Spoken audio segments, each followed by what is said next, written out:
Esto es una producción de Mindalia Televisión y Mindalia Radio, audiovisuales sin ánimo de lucro de Mindalia.com, para aportar conocimiento y crear conciencia. Mindalia.com, la primera red social de ayuda altruista a través del pensamiento.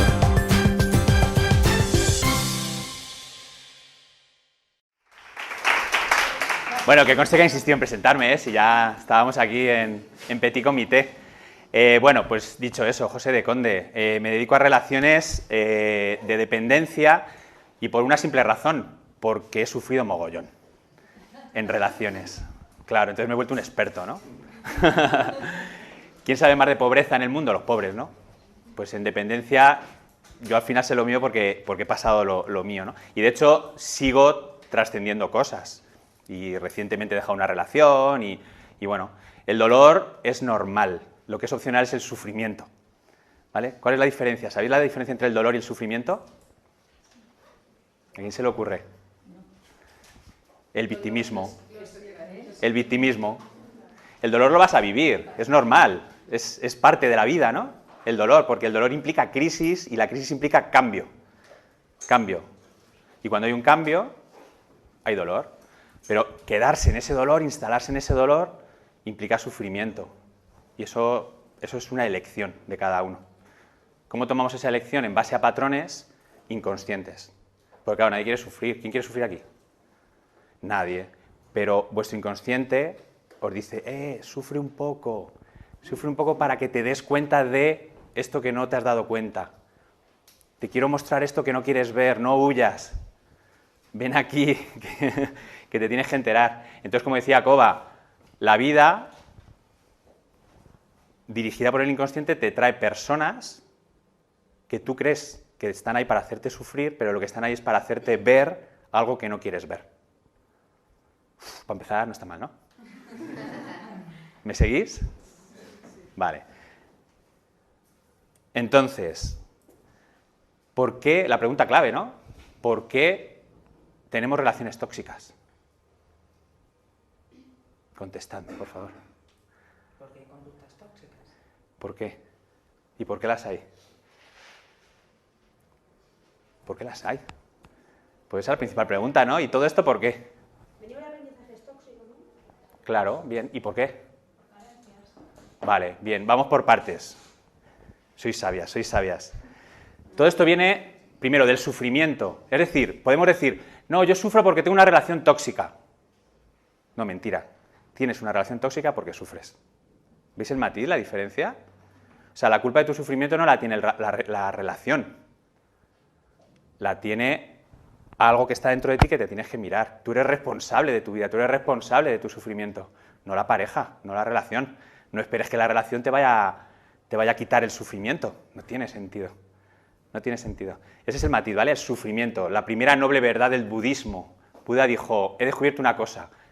Y la primera cosa que descubrió es sufrimos, que parece una gilipollez, pero es que sufrimos porque hay algo de raíz que no va bien con nosotros.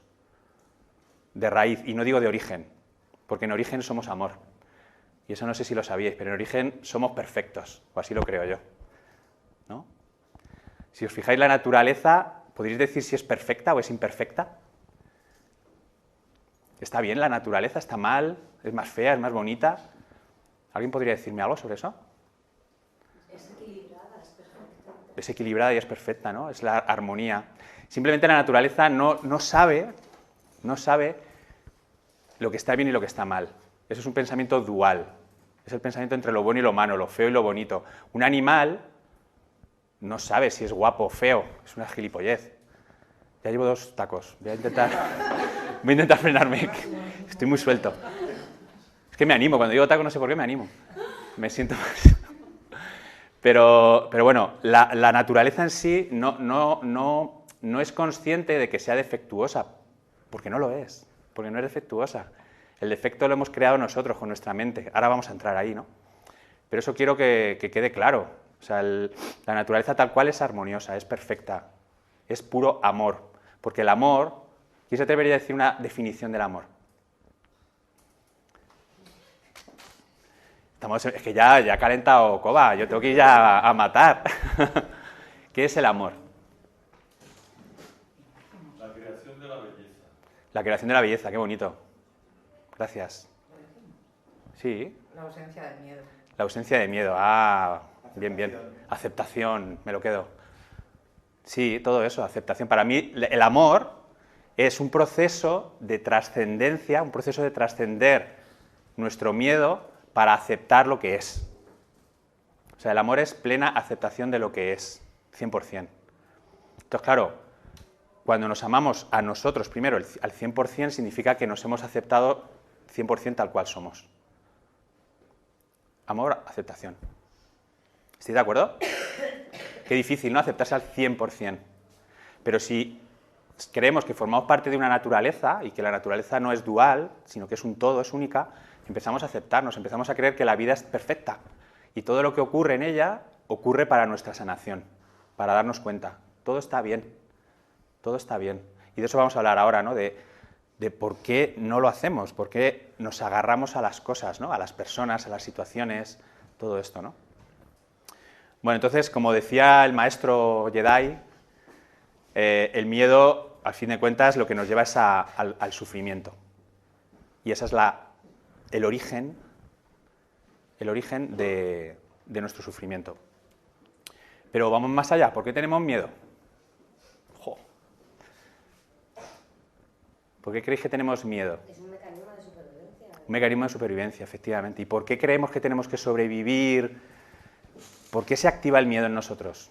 Pues para poder protegernos. Es una emoción primaria que de hecho es para proteger al organismo. Efectivamente. Si no nota la amenaza, enseguida te proteges. Efectivamente.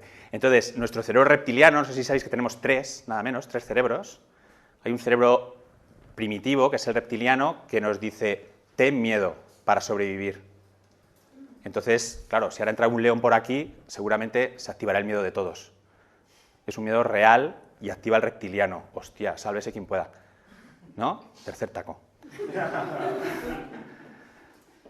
Pero bueno, cuando os vea que bajáis, digo un taco y veo que...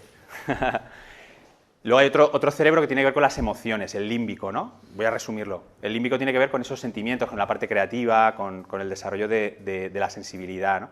Y luego el racional, que es el que a veces, lamentablemente, hemos desarrollado el ser humano, que es el neocórtex, que es el que nos permite razonar, la parte práctica, la parte de acción, el lado masculino, si queréis, y también se desarrolla una mente egoica a través de él, ¿no? Entonces, ese es un miedo normal, el que decimos, el miedo funcional. Pero existe otro miedo que nos lo estamos inventando, que no existe. Nos pasamos la mayor parte del tiempo teniendo miedo de algo que nunca va a suceder. ¿No os ha pasado, no? Que tenéis miedo de algo y cuando lo habéis hecho habéis dicho, anda, qué tontería era, ¿no? Pero si decirle eso a esta persona no implicaba nada, si no ha pasado nada, ¿no? O arriesgar un poco de dinero en esto al final no era para tanto, ¿no? Que es lo peor que nos puede pasar en la vida, ¿no? Cuando arriesgamos. En realidad hemos venido a jugar, o así lo creo yo, ¿no? La vida es un juego, es un experimento. Es un experimento y cuanto más experimentemos y más vivamos, pues mucho mejor, ¿no? Al final todo lo que decimos Covadonga y yo aquí se resume en una cosa, disfruta de la vida. Aprende a disfrutarla, aprende a amarte, aprende a quererte, ¿no? Entonces, ¿por qué tenemos miedo? ¿Por qué? Si es algo disfuncional a veces. Algo que también ha comentado ella, ¿no? Las necesidades básicas. De pequeñitos nacemos siendo amor puro, amor puro. Pero sí que es verdad que hay una serie de necesidades como seres humanos que tenemos que ver cubiertas, empezando por las fisiológicas, la comida, el cobijo, dormir, pero luego seguimos hacia unas necesidades de seguridad, necesidad física y psicológica. Si esas necesidades no son cubiertas, empezamos a almacenar dentro de nosotros una carencia o una sensación de que algo nos falta. Seguimos, ¿no? La necesidad de afecto, de pertenencia. El primer grupo de pertenencia que necesitamos sentir es la familia, ¿no? Luego viene el grupo de amigos, el grupo de iguales, etcétera, ¿no? Luego vendría la autoestima, que tiene que ver con el afecto, con el amor, el cariñito, la parte física, ¿no? Y también el reconocimiento, la aceptación, el logro. Y luego, bueno, seguiríamos subiendo hacia logros intelectuales, hacia la creación de la belleza y un nivel de trascendencia, un nivel de autorrealización. Autorrealización para mí, ¿qué es? Conseguir sacar lo mejor de mí para darlo a los demás. Ese para mí es un como un gran nivel, ¿no?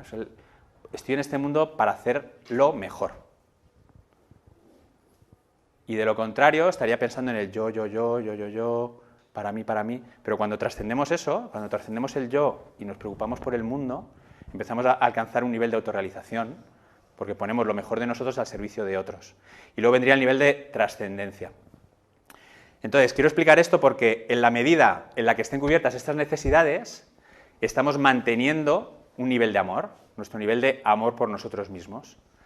¿Sí? Las personas que se iluminan o que trascienden están llegando a unas cotas de amor pleno hacia sí mismos. Y esto no va de convertirse en la Madre Teresa de Calcuta. Eso no sirve. No sirve. Primero me tengo que amar yo, a mí mismo. Eso no es egoísmo. Ya lo sabéis, ¿no? Es amarme yo, creer que yo valgo, que yo me lo merezco, que yo me merezco lo mejor en esta vida. ¿Por qué? Porque ya lo soy, porque soy amor, porque soy abundancia. ¿Me seguís con eso? O sea, ¿creéis que un perro o un animal piensa que merece poco? No tiene sentido. Él vive en equilibrio con la naturaleza, tiene todo lo que necesita. Todo lo que necesita. Y no quiere más. Pero cuando nos desconectamos de esta idea de que ya somos amor, empezamos a acumular miedo. Miedo. Miedo a no tener seguridad, miedo a que no me quieran, miedo a que no me reconozcan, a que no me acepten. Todo eso veis que se está acumulando con el tiempo. Nos hemos creído que porque mi papá no me quería, no me merezco que me quieran. Ese es el aprendizaje, o lo que yo creía que era no quererme. Es que esto es un tema muy profundo, porque a fin de cuentas, no querer a alguien significa sobreprotegerle. No querer a alguien significa exigirle demasiado. No quererle significa no premiar los éxitos. No quererle significa no estar ahí cuando alguien necesita apoyo. Todo eso yo lo llamo abuso, maltrato. Y el maltrato no es solo pegar. El maltrato significa la carencia de, la falta de. Y esto conecta con mi propia historia personal. Y a veces es duro reconocerlo, pero necesitamos hacerlo. Necesitamos conectar con el origen de todo esto. Yo en mi caso sí que fui, bueno, aparentemente mi familia era normal, pero cuando luego empecé a hurgar, porque ni lo sabía, mi padre resulta que era ludópata. Tenía una adicción al juego, pero yo no lo sabía. Yo lo descubrí después. Se gastó un pastón, el hombre, el pobre, porque bueno, estaba enfermo también, ¿no? Y tenía a su vez patrones de sus padres y etcétera, ¿no? Y claro, en mi casa era discusión tras discusión, conflicto tras conflicto, ausencia de mi padre, aunque estuviera en casa, pero estaba viendo la tele. Mi madre siempre estaba enrabietada y cabreada, o no se hablaba, no había comunicación en casa. Entonces, ¿qué pasa? Que yo, José el niño pequeño, no entendía eso. Yo al final lo que veía es, joder, mi padre pasa de mí, soy culpable. Soy culpable porque mi padre no me hace caso. En ese caso, el niño no dice, no exige que me quieran, joder, quiéreme que valgo un montón. No. El niño dice, hostias, estoy haciendo algo mal conmigo para que no me estén haciendo caso. Entonces es cuando empiezo a decir, como soy culpable, como soy culpable, tengo que hacer algo para que me quieran. Tengo que hacer algo para compensar eso que estoy yo haciendo mal. Entonces empiezan las creencias de no me lo merezco, no va, y empiezo a crear personajes, que los vamos a ver ahora. Empiezo a crear unos personajes que me van a servir para que mi papá me quiera, o me acepte, o me reconozca. Pero son personajes falsos. ¿Me seguís? No soy yo ya me estoy inventando un personaje. Entonces me inventaré el personaje, pues por ejemplo, del tío que todo lo consigue, ¿no? Porque así mi padre verá que soy un tío que merezco su amor, porque soy un tío de éxito, ¿no? ¿Sí? O me convertiré en una niña buena, porque así mi madre podrá estar orgullosa ante sus amigas de que yo soy una niña buena y súper educada y ella ha conseguido su propósito, ¿no? Que era educar a una niña buena, ¿no? Bueno, y tantas creencias, ¿no?, que vamos a ir viendo ahora. Entonces, esto es importante porque a medida que me conecto con el miedo, con ese miedo, se empieza a crear dentro de mí un vacío, ¿no? Porque lo que creo que has dicho tú, ¿no? Cuando no hay amor, hay miedo. Solo hay dos emociones. No os liéis. O amor o miedo. A partir de ahí salen todas. Si no hay amor, hay miedo. Quedaos con esa regla. En la medida en que no me quiero, me temo. Entonces, cuando yo me temo, cuando yo tengo mucho miedo, empiezo a sentir vacío, vacío de amor, vacío de amor. Y entonces, ese vacío provoca que yo me sienta separado de los demás.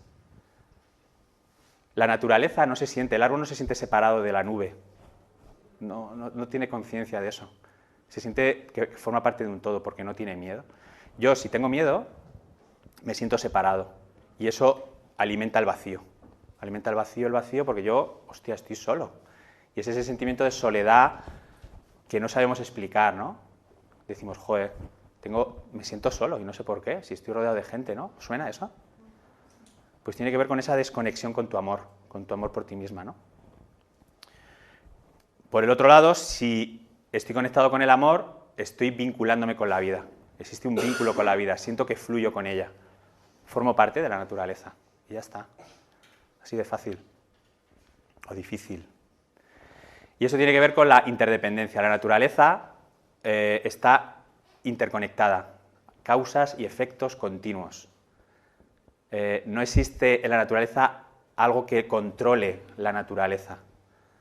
La naturaleza es interdependiente, fluye sola. ¿Sí? Existe una interconexión. Y voy a ir más allá. Si esa naturaleza forma parte de un todo, ¿dónde está ese todo? Para mí ese todo es una energía. Y esto ya empieza a entrar en metafísica, física cuántica, pero yo honestamente me lo creo. Me creo que yo pertenezco a un todo. Y ese todo podéis llamarlo Dios, podéis llamarlo universo, podéis llamarlo la fuente divina, podéis llamarlo la madre que me parió. Cuarta. Pero existe algo que no puedo explicar. Y quiero contaros un ejemplo que sirva de... Porque yo soy muy racional, ¿eh? Y yo esto lo he razonado. Y el ejemplo es el siguiente.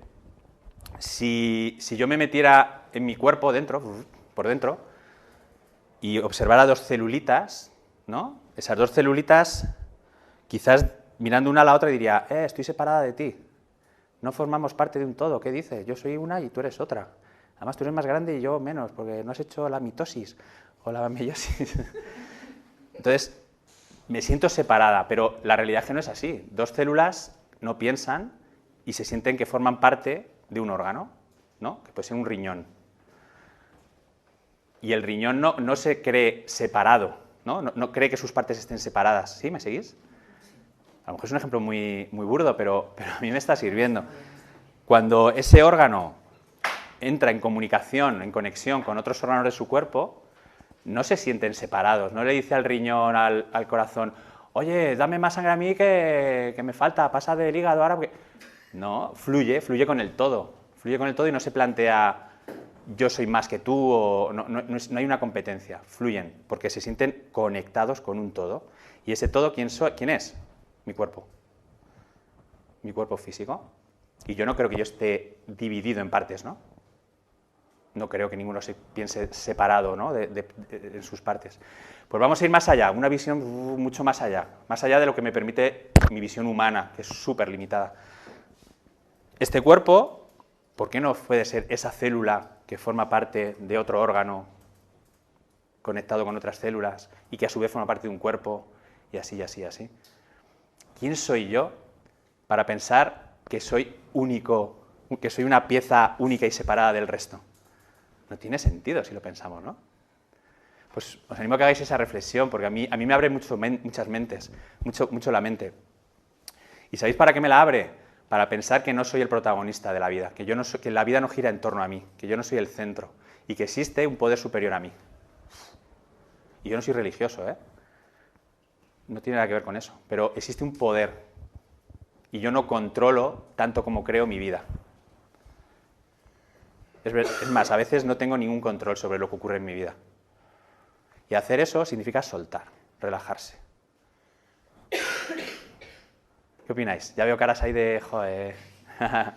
Hay una parte... Bueno, dilo. ¿Quieres decirlo? Yo pienso que sí tenemos control sobre nosotros mismos, pero el inconsciente es el que manda por encima del consciente. Sí, desde luego el inconsciente es el que nos domina. Nuestro superior. Bien, eso es. Está unido Efectivamente, yo creo que pensamos igual.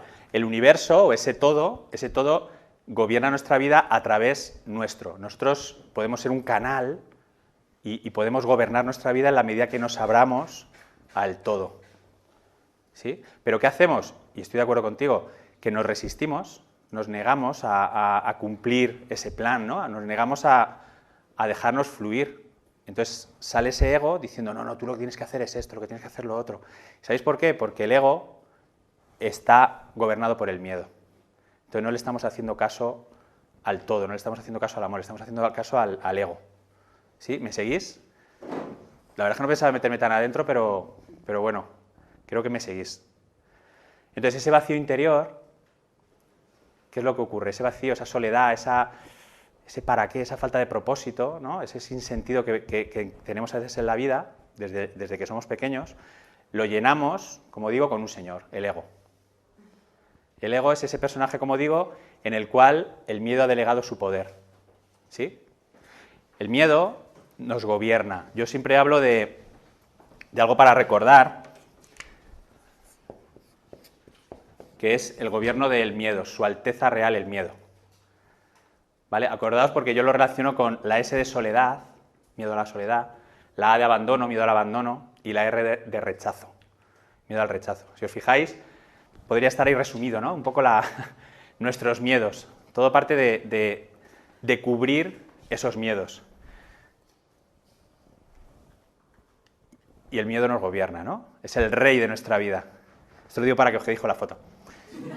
Con la imagen. El de la corona, el miedo, el ego. Su Alteza Real, el miedo. El miedo delega el poder en el ego y ese ego se encarga de decirnos lo que tenemos que hacer. Pero con un plan totalmente equivocado.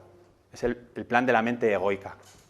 Entonces nos llena de frases y de creencias para hacernos sobrevivir. Tengo la culpa de no hacer felices a los demás, no merezco el amor de los demás, para triunfar hay que sufrir, tengo que ser buena para que me quieran, todos van a lo suyo, son egoístas, nadie me quiere, acéptame, la vida es absurda, bueno, y tantas, ¿no?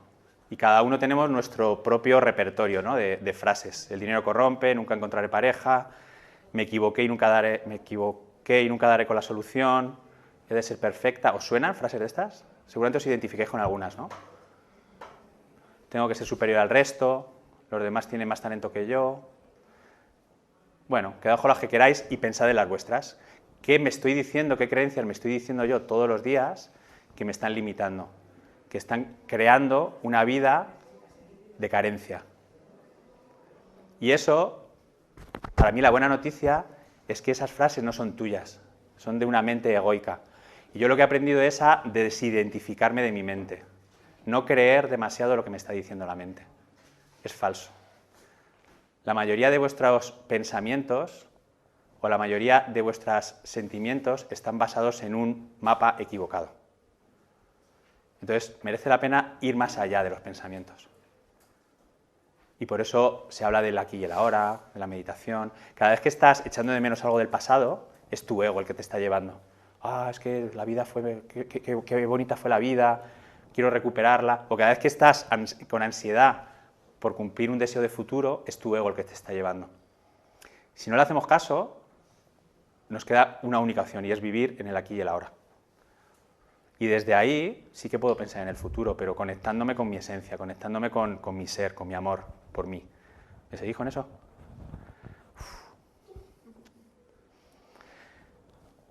Entonces nos convertimos en niños adultos.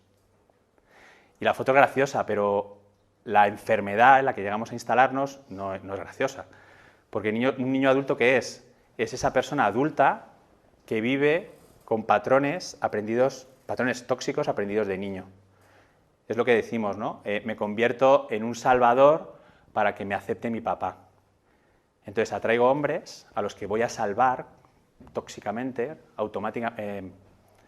repetidamente, y no sé por qué. ¿Por qué siempre me vienen tíos desalmados, que siempre tengo que estar detrás de ellos, con dificultades?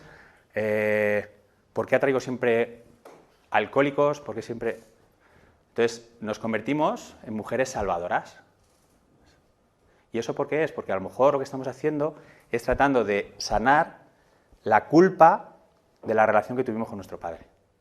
Estamos atrayendo figuras como la de nuestro padre para sanarlo, para trascender eso. Y mientras no nos demos cuenta, seguiremos atrayendo el mismo tipo de personas. Esto ya lo decía Koba, ¿no?, esta mañana. Hasta que no seamos conscientes de que lo que estoy es repitiendo un patrón aprendido de pequeño, de pequeña. Eso es ser un niño adulto. Seguir con esos patrones que aprendí, esas máscaras que me puse para que mi papá o mi mamá me aceptaran o me quisieran.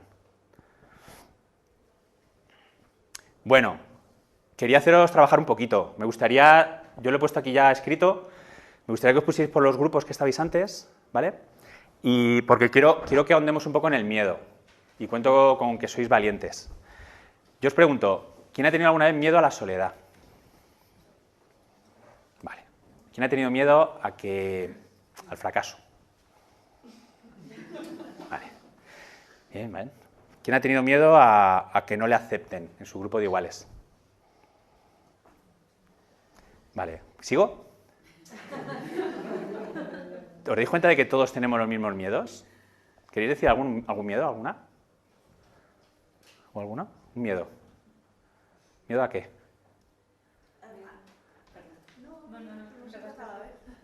Yo a lo mejor a no alcanzar una especie de perfección ficticia. Vale, miedo a no ser perfecta. Sí. ¿Quién ha tenido esta sensación de miedo a no ser perfecta alguna vez? Fíjate, la mayoría. ¿Qué más? ¿Algún miedo más? Miedo a no ser justa con mis valores. Miedo a no ser justa, coherente, ¿no? Miedo a ser incoherente. ¿Quién ha tenido ese miedo a, voy a decir una cosa y voy a hacer otra, ¿no? Hay mucha gente también. Oye, ¿qué pasa? Que todos tenemos miedos, resulta que todos tenemos los mismos miedos, más o menos, o en algún momento de nuestra vida lo hemos tenido, y ninguno se atreve a reconocerlos.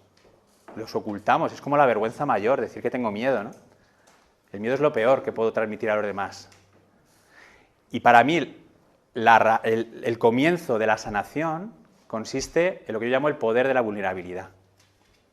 Que no es verdad, porque somos fuertes, en esencia somos fuertes, pero hay que reconocer que yo me siento vulnerable, hay que reconocer que me siento débil. Yo cuando empecé a trascender eso, fue cuando, afortunadamente por mi profesión, me tuve que subir a un sitio, a un escenario, con muchísima más gente que aquí, y conté mi mierda, conté mi historia personal, y tuve que pensarla y elaborarla y romper muchos miedos para contar todo o parte de mi historia a mucha gente desconocida, ¿no? Como he hecho ahora en parte, ¿no? Cuando hice eso me di cuenta de que la gente se identificaba conmigo y que la gente realmente se emocionaba conmigo y que compartía mi dolor. Y la gente vino a mí y me contaba su dolor también. Es decir, compartir el miedo nos hace fuertes. Sacar ese miedo nos hace fuertes, porque si no lo estamos ocultando en nuestra sombra, que yo llamo, ¿no? El tema de la sombra. Esa parte no reconocida de nosotros que no queremos mostrar a los demás para que no piensen que somos débiles o para que no nos alejen, para que no pasen de nosotros. ¿Sí? Entonces, yo quiero que hagamos ese ejercicio. Simplemente en grupos que penséis a qué le tenéis miedo y que lo compartáis. En grupitos. ¿Sí? ¿A qué tenéis miedo? Podéis hacer una ronda rápida. Yo le tengo miedo a esto, a esto. Y luego ir respondiendo a cada una de las preguntas, ¿vale? De los bloques de preguntas. ¿Sí?